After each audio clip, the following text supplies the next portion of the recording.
I'm Rob Pitt, and this is Experiment. Today I'm going to be talking with some of the participants at the 1984 Science Fair being held at Memorial University in St. John's. Students come here from all over the province to show experimental projects they've been working on and to have their projects judged.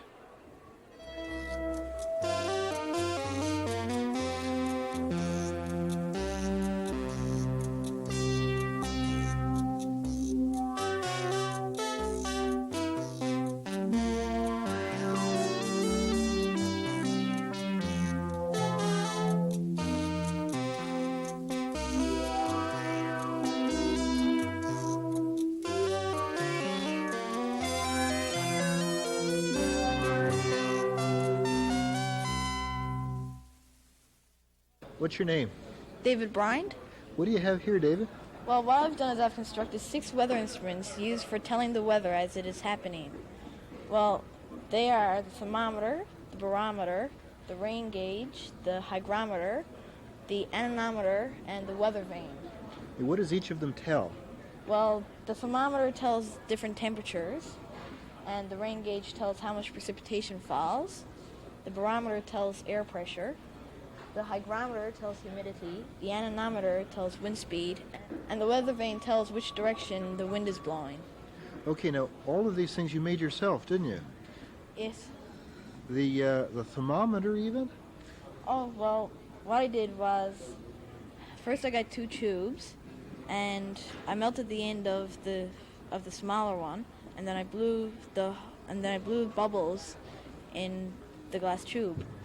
And then what I did was I poured in the alcohol till it was about up to here, and then I put it over the blowtorch, which is what we were using at the time, and then I stretched it out like a capillary tube, so that you could get the fine degrees. And then I took the larger tube and then partially closed the ends, as you can see. Right.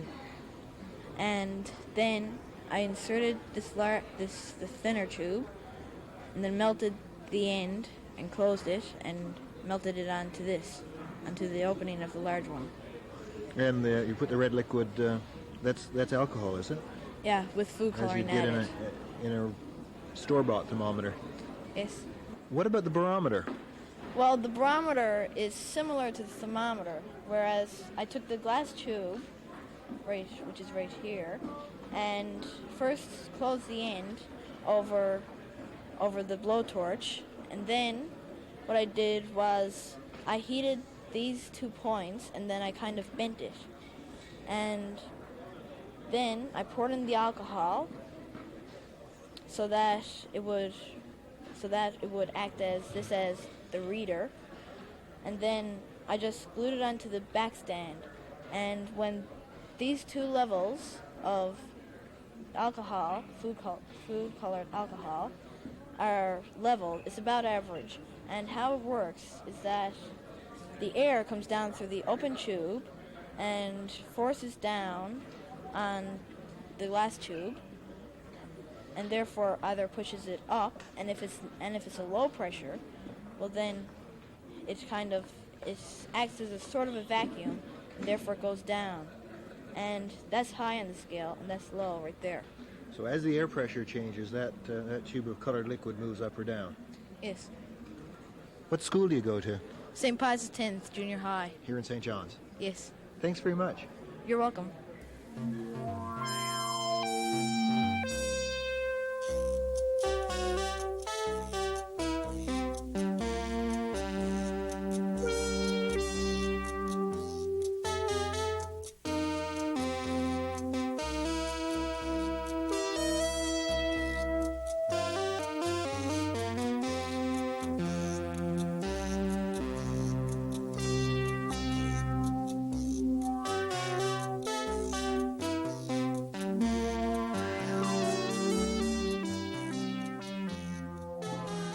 Hi, what's your name? Herman. Herman? Yeah. Pleased to meet you. Can I shake hands with you? Certainly.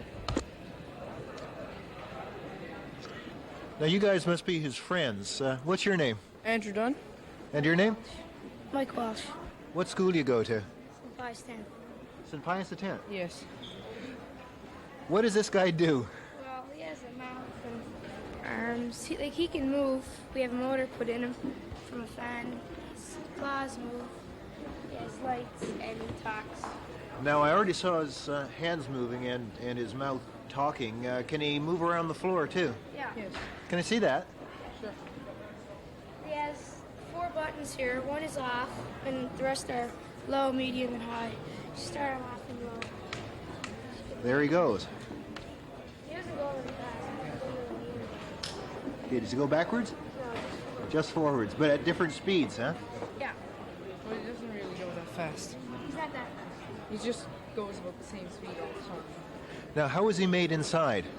Well, see, this is just garbage bag. This year we made it so it's light, because if we had wood on him, the motor would be able to move him because it'd be so heavy. Just garbage bag and a wooden frame. Now, what kind of motors do you have in it? Well, we have a fan motor, and these up here on the claws, these are DC motors. These are just run by the batteries. But the fan motor is plugged in, and this is the little control panel.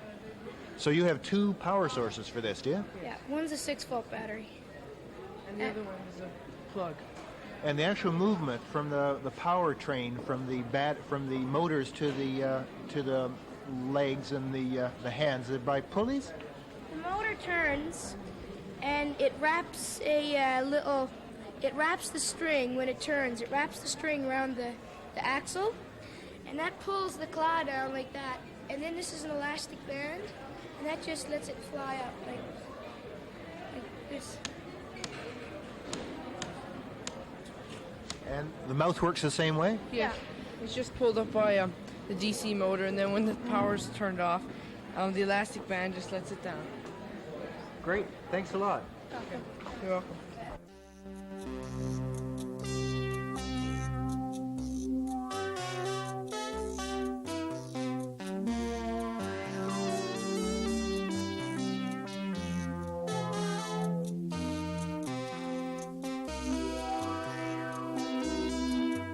What's your name? Leanne Little, And where are you from? Gander, Newfoundland. What school do you go to there? Gander Collegiate. Now, this looks kind of like a telescope. Well, that's what it is. It's a 10-inch telescope. And you built this yourself? Yeah. Can you show me how it works? Okay, what you have, basically, is a curved mirror at the bottom. When the lights from a star come down, they reflect from the curved mirror up to a point focus about right here. And in the top, you have another small mirror, which reflects that light coming from the mirror out to the eyepiece where you can see it. Now, do you have any lenses at all then in this? Just the eyepiece. 2 mirrors. And it's the mirrors that actually do the enlarging. Yes. Well, the mirrors gather the light and focus it. Then you magnify it with the eyepiece. Can you show me how it works inside? Okay, well, here we go. Show you the mirror. It's a curved mirror, like this. It's concave. The light rays come parallel from the star, strike this, and are bent in to a focus about that far up. Okay, up above. When this is gone, I'll close this back up again.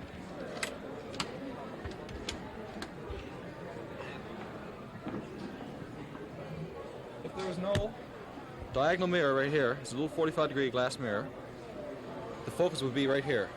Well, the only problem with that is that you can't look in this way or you block the light. You get in front of it, yeah. Right. So you put a little 45-degree mirror, which doesn't obstruct much light from the mirror behind. Bring that over here. If you look in here, you can see the mirror, you can see the other mirror inside. A little image is formed right here. Okay. If you look at the moon, to prove that an image is formed, take any lens at all, point it at the moon, put a piece of paper, and you'll see a little image of the moon. This one here forms an image of the moon about a half-inch across. This eyepiece then, you put it there in front of that, and it magnifies that image. That's how you see it hit the moon, through the eyepiece. Thanks very much. Oh, you're welcome, sir. I enjoyed it.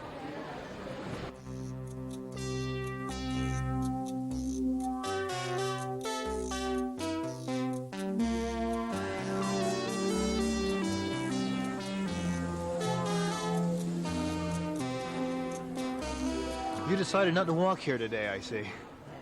What's your name? Noel Joy, What school do you go to? St. Ban's. That's in St. John's. Yes. What is this thing? It looks like a cross between a car and a bike. It's an electric bike car. It is a cross between a car and a bike, but electric, not Yes. gasoline powered. How does it work? It's a by these two motors, Right. and this control here, you move it this way. You move it this way, and it moves one motor. You move it forward, and it moves two motors, and you move it back, and it goes in reverse. So you've got two-wheel drive in the back of it, Yes. which is better than most cars do. Yeah. How is it in the snow? I'm not sure yet. Now, how did you get the idea to build something like this? I saw it in a book, in a magazine. And Except it was only a pedal powered. So I thought of the engines and just done the frame and added the engine to it. now this works by battery, but I see you also have pedals on it too. Yes, the pedals are for if your battery goes down, and you can use the pedals to help yourself up over a hill. So you don't drain the battery quite as fast. Right. And I guess with the pedals, if you get a good distance out, you can get back even if the battery runs out. How far will it go? It'll go about a day steady use. Now, about how far in distance? Any idea? I'm not sure. I guess it depends on where you're driving, uphill or down. Yes. And I also see that it even has a key start. Yes, that's to shut off the power. And so no one can come in here and drive it away. Yeah. Thanks a lot. You're welcome.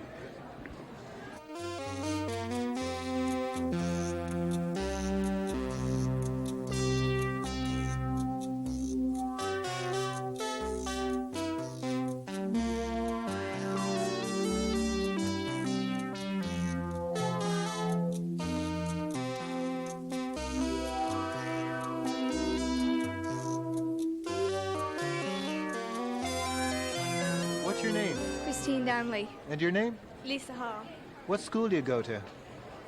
Holy Spirit School of Manuals. And what do you have here? Construction of a seismograph. What is a seismograph? It's an apparatus that studies the Earth's motions, the movements in the Earth, such as earthquakes, tremors, and volcanic action, to name three. How does it work? Okay.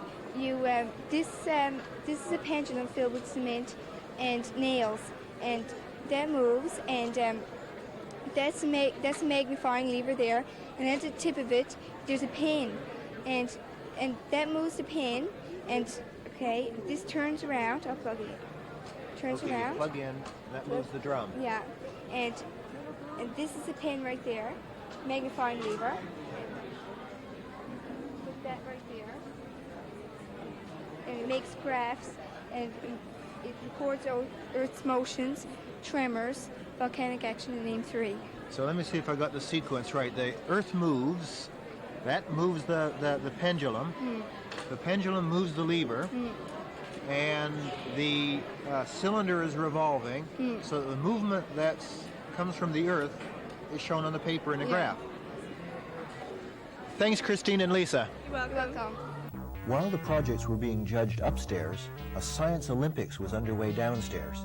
There, the science fair participants applied their knowledge of engineering and physics in a different kind of competition. What's going on here? Well, our aim here is to make an arm out of straws that's the greatest length and can support the greatest weight. Okay, so the materials that you're using are just straws And straight pins. and straight pins. Yeah. Do you come at this with any kind of plan? Well, really, the strongest shapes are triangles. Like you can bend them or anything before they break. Right. So you use all the triangles in your construction. Yeah? Do you have a blueprint you begin with, or does No. everyone sort of pitch in? You got a lot Everyone of just people sits- working on this. Group effort here, right? So when you start at one end, you don't know where it's going to go by the time it reaches No, the it other. might be 10 feet long or half a foot. With all the pins sticking out of it, it looks dangerous, but does it work? Sometimes. Okay, when you're ready, can we see it? Yeah, okay, sure.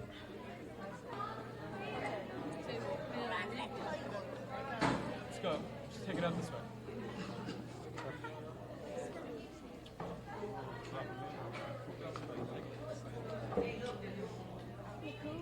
Okay. Well, that's it. Okay.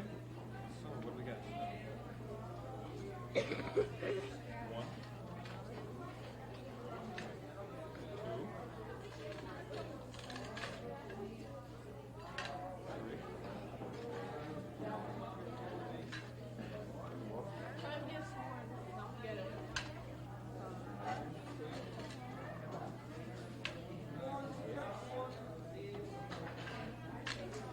2, 7. No, it's still straight on bottom, yeah. Looks like stress points are developing. That's about it. Okay. 9. Still practically level on bottom. That's 10. And it's Okay, still that's holding. it. That's it. That's it. 10 buttons. That was what, 11? Yeah. 11 buttons, was it? Okay, that took 11 buttons before the arm collapsed. About how much weight is that? What, 140, 150 grams, I guess? 140 or 150 grams. Now, is that, I know that two things you're looking at, that's the length of the arm and the weight, both. Right. We are using a value function of length plus twice the weight. We figured that it was just a little bit more important to have the weight, of how much weight that the bridge could actually hold instead of the length of the thing. Some of these things were quite flimsy and went on quite a ways, but just the weight of the bridge itself was practically bending it to the floor. So it couldn't carry it. What's the best combination you've seen here today of length and weight? More or less this type of bridge, I guess, with a triangle form in it, I guess. And of course it would have some sort of support. We were looking for something that had support from no more than 2 points. Anything else would of course be disqualified. And so is that the greatest weight that's been carried here today? About 150 no, it isn't. grams? No, we've had about 300 grams, 400 grams. For an arm that long? Well, actually, yes. With a string, actually, a support beam of probably 3 or 4 straws in diameter, but still, it looks pretty bizarre, but it does the job. It worked. Yeah. Thanks. While I was at the fair, I talked with Dr. David Rendell of Memorial University, a member of the planning committee of the Newfoundland and Labrador Science Fair Council, the sponsors of the event. He told me that nearly all the participants here first competed in science fairs in their own schools and were selected to come here to the provincial fair, some from as far away as Botwood and Buren. About 180 students competed at the junior, intermediate, and senior levels in 4 categories: life sciences, engineering, physical sciences, and computers.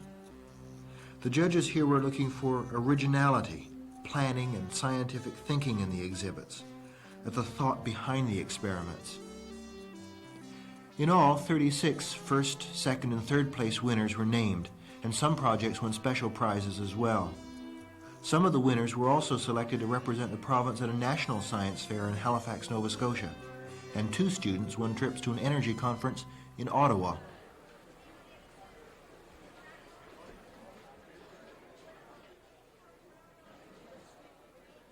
What's your name? My name is Andrew Grenville. And what school do you go to? Bishop's College. That looks like a pretty complicated setup. What does it do? Well, the purpose of this display is it's a word data processing system for the visually impaired. And what it enables them to do is to create letters, documents, anything that needs to be typed on the computer. They can type it in. Then once it's in, they can check what they've typed by repeating it back with the voice or by using the Braille. So that as it's typed in on that keyboard, they can actually hear what's being hit with keys. Yes, they can either do that or they can type it quickly, and then after they've done that, they can check what they've typed just by going back and either doing it repeating letter for letter, or repeating words and move around using words. So that someone using that can do essentially what any sighted person can do when they're using a word processor. Exactly. That's the aim of this, is to make the blind person much more independent, and using this, they won't have to retype whole pages when they have a mistake. Can you give us a demonstration? Sure. Okay. Well, probably the best place to start is by using this diagram over here. Essentially, there's the main part of the system is the main part of the computer, the CPU and the main memory. And any text that you type comes in through the keyboard and it's stored. Now, to check that, you can use both the voice synthesizer and the Braille cell, which is over here. Once you've finished, you can print it on the printer, and that will give you a formatted result of what you've typed. Okay, probably the best place to start. I've got a sample document in here at the moment, and I can just give you an example of the voice. So we can get into actually spell words. Now, the text that I have in here reads, Braille has been effective. Okay, so we can move. R-A-I-L-L-E. Okay, what this is, it's a Braille cell, and it uses a series of 6 raised dots. The dots can be controlled to represent the different Braille, the Braille alphabet. For demonstration purposes, I have using the 6 lights instead of the six levers. Right here you can see this is where the interface between the computer and the cell. What happens is that the computer sends signals out through this, and they're transformed into signals that will turn the lights on and off, or in practice, move the cells, the levers up and down. Okay. The one thing to note, which is one good point about this, is that it uses grade 2 Braille. Now, grade 2 Braille is a system that uses contractions such as ing and con and the for various commonly used contractions, such that a text, instead of spelling out letter for letter, things can be abbreviated somewhat, and commonly used contractions are much more simply read. This shows you each character as you move along. The Braille will change. Okay, the character will come up there, and as I mentioned previously, in practice that would come up on the actual cell right here. Now, complete words can also be issued on the Braille cell. So, for instance, if I wanted to spell the complete word bean on the Braille cell, which is the word I am on now, I do this, and it would come up at a certain speed. Now, incidentally, that speed is variable, so I can change that speed for different occasions, depending on how accurately, if maybe they just wanted to quickly check what they type, they could do it at a fast speed, otherwise at a slow speed. Now, as the Braille cell works hand in hand with the voice, both the Braille cell being used for checking more accurately what you've typed, such as capitals, punctuations. The voice gives you a good idea of where you are in the text, possibly checking the spelling. Does it do everything that a word processor does? Yeah. As you can see on the side, it does, there's the basic editing features that every word processor has. Deletions, that's either by word or by single character. Insertions, you can insert a single character or a whole bit of text. Or a block action, you can delete a whole section of text. Also, standard formatting features that for when you're printing, margin settings, that's top, bottom, left, and right, justification so that the margins are both flush, centering, indenting, headers, footers, so that you can have page numbering, and basically that sort of thing. Can you give us one more audio demonstration before we go? Sure. This is adopted for experiment. Thanks very much. Oh, thank you.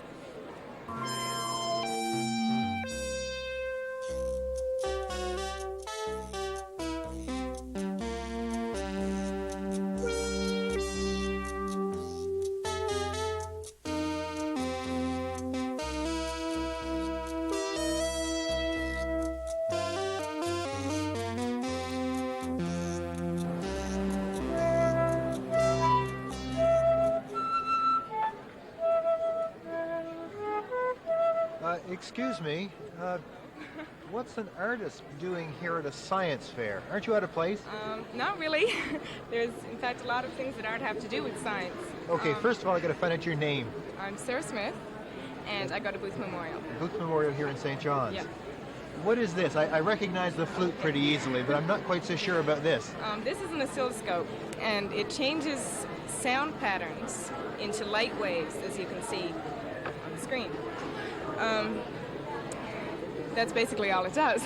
Okay, so when you're playing the flute, this microphone here picks up Yes. the sound, and we can see the wave patterns of the sound on this. That's right. Okay, but that's not all you're doing, I'm willing No, to that's bet. not all I'm doing.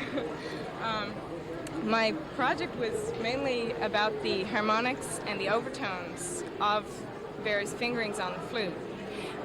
What that means is that for a certain fingering on the flute, you can get more than one note out of it. The pictures that I took started off with the low note, low D, and then by overblowing or blowing more air into the flute, I could get the overtones of it. So this is the same note, but with a different quality of sound. No, the same fingering, but a different Oh, but note. a different note. But a Okay. different note. So I'll just give you an example of it. Is low D. Same fingering, different note. And then you can continue going up and getting lots more frequencies from it. So with this oscilloscope, you can not only hear the difference, you can see it too. You can see the difference. The difference is really that the higher the notes would go, the smaller the distance is between the wavelengths. The smaller the wave patterns are, the higher it is, the less time it takes for each note. Thanks very much. Okay, you're welcome.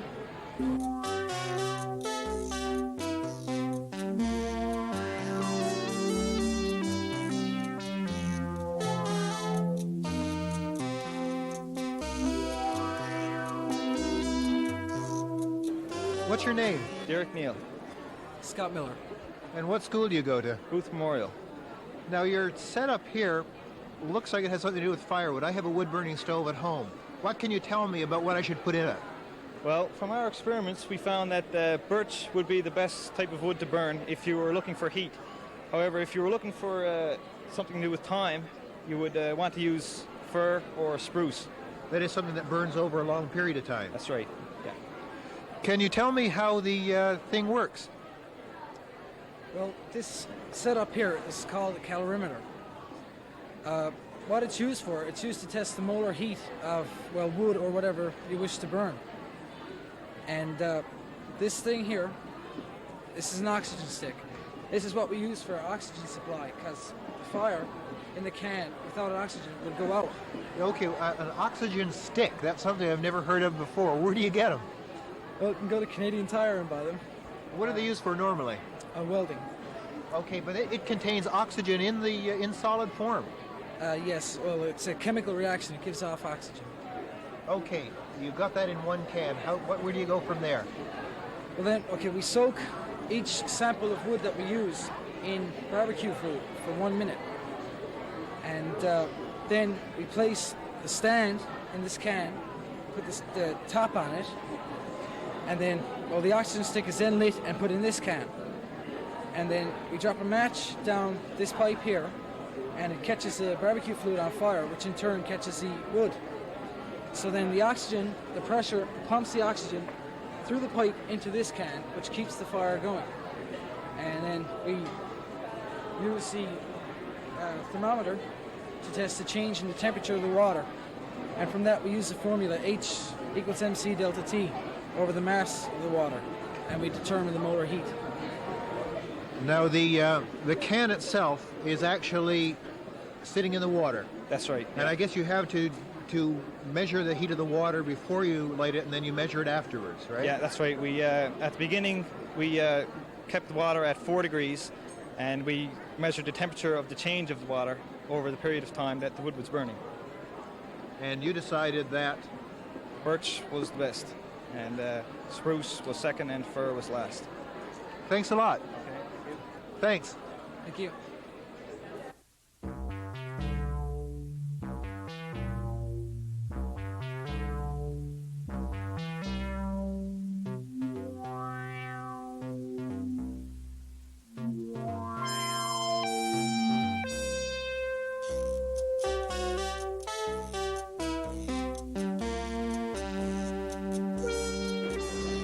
What's your name? Chris Davis. Jeff Sampson. Marcel Cote. What school do you go to? Gander Collegiate. What is this setup here? This is an arm using to demonstrate to show how to reposition an object from one place to another in a restricted area. So what actual actions can the arm perform? Lifting of the hand, the closing and opening of its metallic-like fingers, and the moving of its shoulder, bringing the whole arm around in that crescent. So there are 3 basic movements that the arm will do. Oh yes, and movement of the wrist, 4. What are the actual mechanics of the arm? Well, the movement of the elbow, the opening of the fingers, using electric motors, and the spinning of the wrist. I could pick up that object there using those motions. Using this control box over here and this adapter, which gives it its power, I can use that to move the motors here. I'll bring down that. I'll retrieve that tape over there. Now, pushing this button here, I can move the elbow.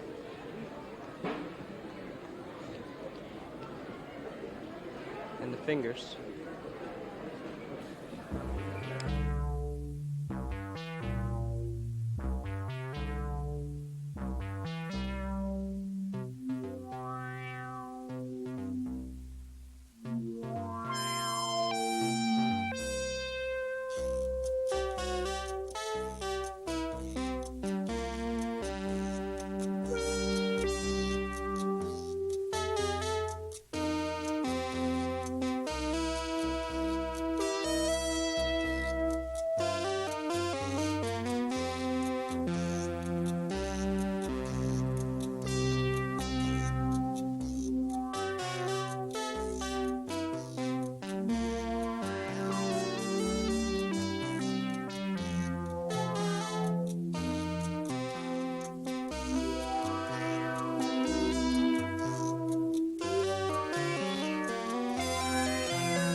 What does the computer have to do with the mechanical arm? Well, the computer has nothing to do with the operation of the mechanical arm. It just shows graphics and information.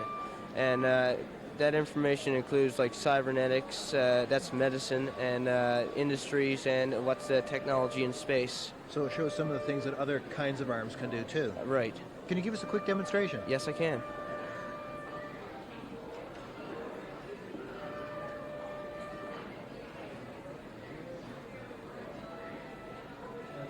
That is the space shuttle arm. Thanks very much and good luck. Thank you.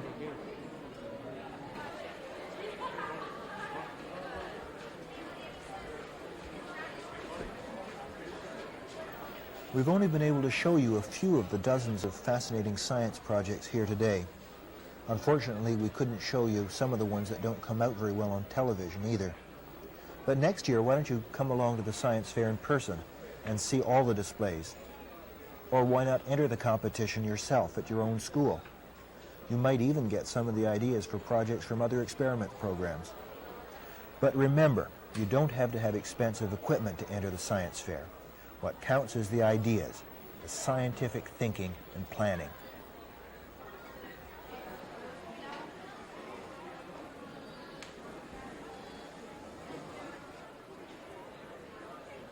This is Rob Pitt from Experiment at the 1984 Science Fair in St. John's. One of the things I learned today was that even I can be replaced by science. This is Rob Pitt for Experiment.